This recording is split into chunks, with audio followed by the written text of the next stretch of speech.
journal du Tour.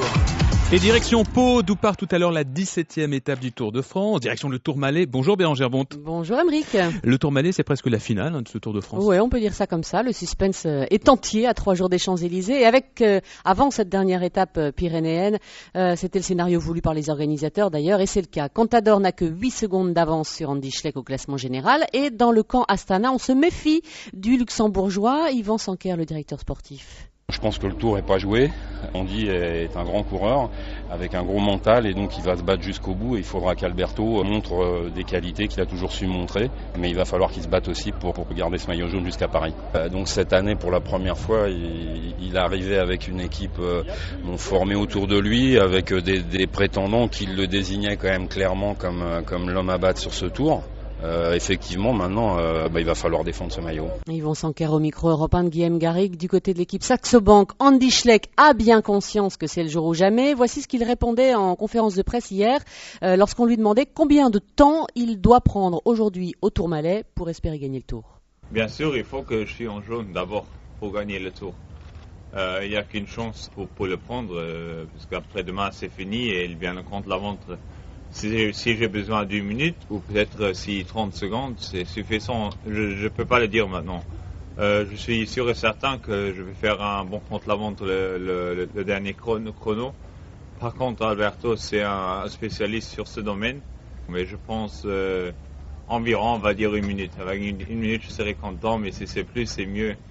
Voilà, mais comme le dit avec une certaine dose d'ironie Alberto Contador, Andy Schleck a quand même progressé en contre-la-montre. La preuve, il est champion du Luxembourg cette année, évidemment. Vous imaginez bien que la concurrence n'est pas très très rude dans ce pays. C'est pas gentil de se moquer. L'autre enjeu de la journée, c'est la lutte pour la 3e place. Oui, alors le 3e pour l'instant, c'est Samuel Sanchez, l'Espagnol, à 2 minutes. Le 4e est un spécialiste du contre-la-montre pour le coup, Denis Menchov à 2 minutes 13 de Contador. Mais les Espagnols jouent à domicile ici à la frontière dans les Pyrénées avec leur équipe nationale Euskaltel et Jesus Aizcorbe, l'un des dirigeants, veut croire aux chances de Sanchez.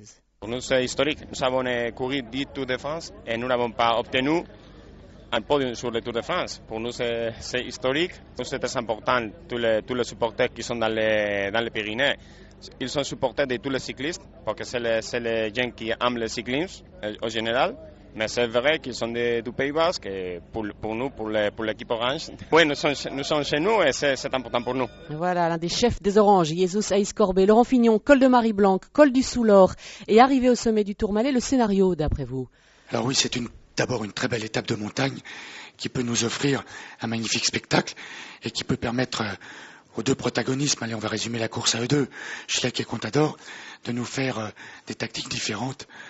Je dirais que en ce qui concerne Schleck, à mon avis, son salut pour gagner le Tour de France, car il doit creuser un bel écart sur Contador, qu'on estime tous entre 1:30 et 2 minutes.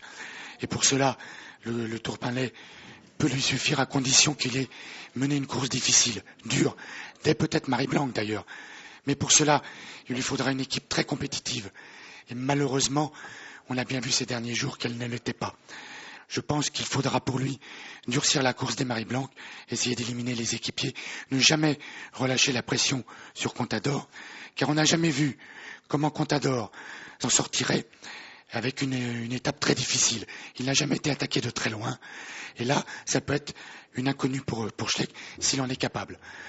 Quant à Contador, je crois que lui, le Tourmalet lui suffit. Il a envie de gagner là-haut.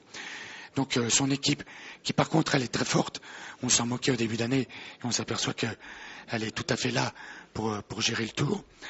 Lui, il lui suffit de maîtriser les échappées et arriver au pied du Tourmalet avec toutes ses réserves pour faire la différence dans le final. Oui, on ajoutera que les prévisions météo sont mauvaises. Il pleut ici en bas ce matin. On en annonce d'ailleurs aussi en haut, ce qui pour le coup devrait plutôt profiter à Schleck. Laurent, c'est aujourd'hui aussi que se joue le maillot de meilleur grimpeur, Anthony Charteau ou Christophe Moreau. Il y a 15 points d'écart pour l'instant. Pour l'instant, c'est celui qui le porte parce qu'il a un peu plus de points. Même si j'ai l'impression qu'Anthony est un tout petit peu fatigué à la dernière étape de montagne. Il a eu cette journée de repos qu'il aura pu mettre à profit pour récupérer.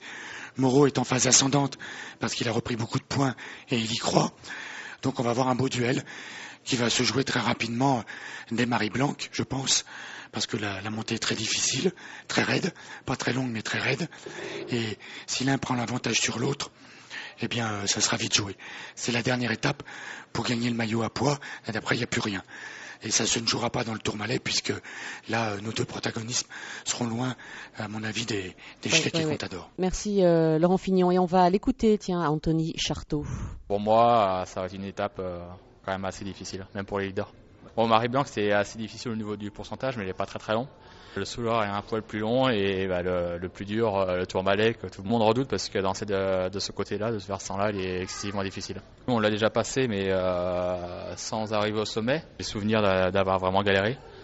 Là, avec une arrivée au sommet, ça va vraiment promettre. Voilà, Anthony Charteau avec Guillaume Garrigue. À noter que le président de la République sera là aujourd'hui pour les 37 derniers kilomètres. Dans la voiture du directeur Christian Prudhomme, c'était pas l'étape la plus simple. Il faut savoir que tous les suiveurs du Tour habituels, notamment une partie de la presse, ne montera pas là-haut, faute de place.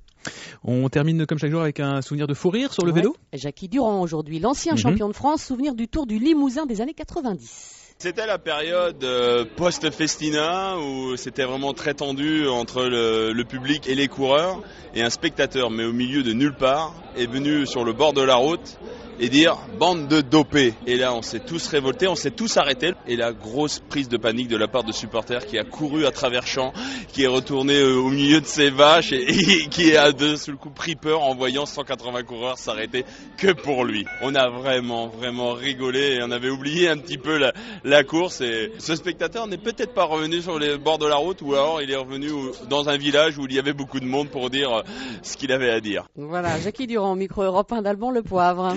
Merci beaucoup Bérangère. Bonne ascension pour cette étape qui s'annonce passionnante. Et mouillée. Et mouillée. À demain Bérangère. À demain Bérangère.